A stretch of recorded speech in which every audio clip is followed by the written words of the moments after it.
Hello, আসসালামু আলাইকুম। আমি জান্নাত প্রামাণিক আপনাদের সবাইকে স্বাগতম আমার আজকের নতুন পদ্ধতিতে তিল তোলার ভিডিওতে।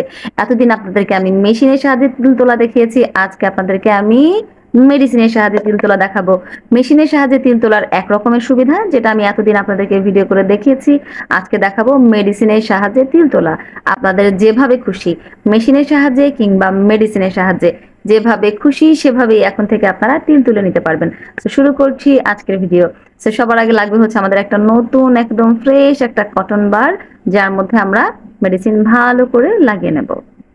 সো এই যে এটার মাথার মধ্যে আমরা মেডিসিনটা নিয়ে নিয়েছি। মেডিসিনটা নিতে হবে একেবারে এই পরিমাণ মতো, যে পরিমাণটা না বুঝিলেই প্রবলেম। সো বিস্তারিত নিয়ম আছে, আরো আরো আরো আরো অনেক অনেক কিছু। নিয়মে যাচ্ছি না, সরাসরি কাজে চলে যাচ্ছি। তো আমি আসলে কোথায় তুলবো সেটাই ভাবছি। আমার তো তিল সব গেছে, এটা আমি ইচ্ছাকৃত রেখেছি। এটা আমি তুলবো না। আমার এইখানে দেখতে পাচ্ছেন একটা ছোট্ট হালকা তিল আছে, একটু বড়। এটা তুলবো, তার জন্য এখানে মেডিসিনটা লাগিয়ে দেব।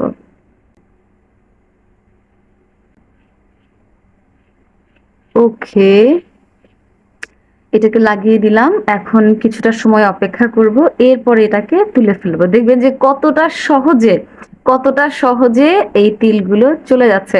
হালকা হালকা যে তিলগুলো, এগুলো তোলার জন্য এই মেডিসিনে যথেষ্ট। আর যদি মনে হয় যে গাঢ় তিল, তাহলে অবশ্যই মেশিন ইউজ করতে হবে। এবং হালকা তিলেরও কিছু কিছু থাকে যেখানে আসলে এভাবে করে আমার কাছে মনে হয়নি যাবে, কারণ আমি আগে এই টেস্ট করেছি আমার হাতে পায়ে। তো সেই ক্ষেত্রে আমার কাছে মনে হয়েছে যে মেশিনের দরকার পড়বেই। যতই হচ্ছে মেডিসিন ইউজ করেন না কেন, তারপরেও হচ্ছে মেশিন অবশ্যই অবশ্যই অবশ্যই দরকার হবে। সো যেটা যেটা আসলে মেডিসিন দিয়ে তোলার, সেটা মেডিসিন দিয়ে তুললে ওকে। যেটা তোলা যাবে না সেটা হচ্ছে মেশিন দিয়েই তুলতে হবে। সো দুইটা জিনিসেরই আসলে দরকার আছে।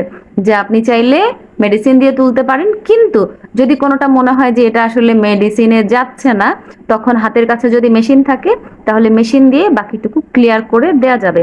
অন্যথায় কিন্তু দাগ থেকে যাবে। সো আমরা আরো কিছুটা সময় অপেক্ষা করি, এরপরে হচ্ছে আসতেছি।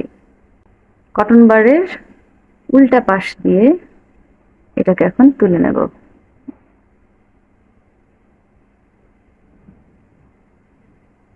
দেখতেই পাচ্ছেন এই যে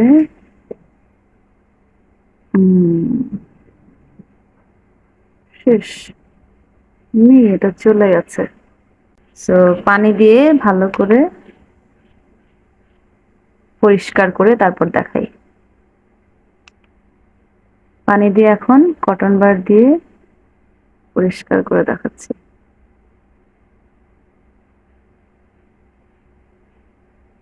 না, চলে গেছে এটা। এখন এটাকে ঠান্ডা করবার জন্য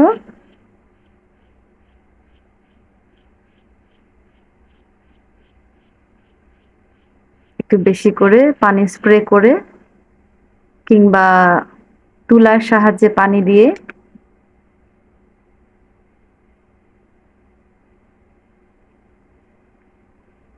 এই তো বাস ডান। তো এখানে 2-4 দিন ক্রিম লাগালেই এটা সুন্দরভাবে ফ্রেশ হয়ে যাবে। আর সবচেয়ে মজার ব্যাপার হচ্ছে এই মেডিসিনটা দিয়ে শুধুমাত্র যে লাল তিল যায় বিষয়টা এরকম না। আঁচিল, স্কিন ট্যাগ, আরো আরো আরো আরো অনেক ধরনের সমস্যা স্কিনের দূর করা যায়। সো নিয়ে এলাম আপনাদের সুবিধার জন্য।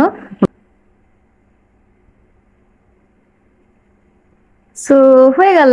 এখন থেকে যদি আপনারা চান যে মেডিসিনের সাহায্যে তিল তুলবেন, তাহলে আপনারা মেডিসিনের সাহায্যেই তিল তুলতে পারবেন। আর যদি মনে করেন যে না, আমি মেশিনের সাহায্যে তুলবো, তাহলে আপনারা মেশিনের সাহায্যেই তিল তুলতে পারেন। সো যদি আমার সাথে যোগাযোগ করতে চান, তাহলে আমার ফেসবুক পেজ জান্নাত প্রামাণিক লিখে ইনবক্স করতে পারেন, কিংবা ইউটিউবে ডেসক্রিপশনে কিংবা পিন কমেন্টে দেওয়ার নাম্বারে কল করতে পারেন, মেসেজ করতে পারেন, ইমো কিংবা হোয়াটসঅ্যাপেও যোগাযোগ করতে পারেন। অবশ্যই অবশ্যই আপনার প্রবলেম কি সেটার ছবি দিয়ে নেবেন, তাতে করে কথা বলতে সুবিধা হবে। আশা করি আজকের ভিডিওটি আপনাদের ভালো লেগেছে। যদি ভালো লাগে তাহলে অবশ্যই অবশ্যই লাইক, কমেন্ট, শেয়ার করবেন এবং পরবর্তী ভিডিও দেখতে চ্যানেল সাবস্ক্রাইব করবেন এবং পেজ ফলো করবেন। ভালো থাকবেন, সুস্থ থাকবেন। দেখা হবে পরের ভিডিওতে। আল্লাহ হাফেজ, আসসালামু আলাইকুম।